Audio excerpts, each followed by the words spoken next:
Let's do this. There are people out there who refuse to call themselves atheists even though they don't believe in God. Their answer to the great question is different from ours.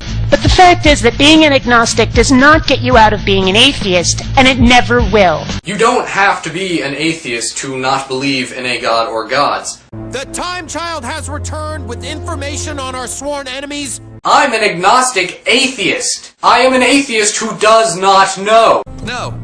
Our answer to the great question is the only logical one.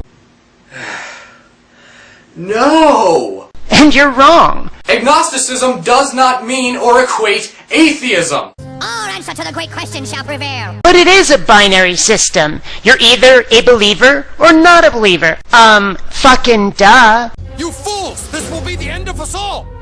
Then accept our answer to the great question, and we will withdraw.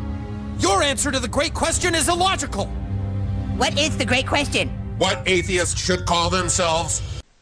Do you believe that Zagawagga exists? Can you call back later, please?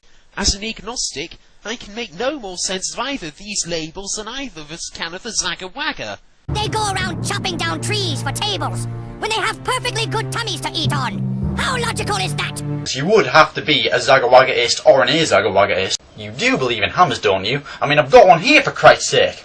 But the fact is that being an agnostic does not get you out of being an atheist, and it never will. But it does mean that you might just want to grow a pair instead of hiding behind terminology in order to avoid conflict. And using logic and reason isn't enough. You have to be a dick to everyone who doesn't think like you. How many of you remember that story often told by Richard Dawkins? Yes, the great Dawkins said we cannot tolerate those who don't use reason. How reasonable is it to eat off wood instead of your tummy? Fucking duh.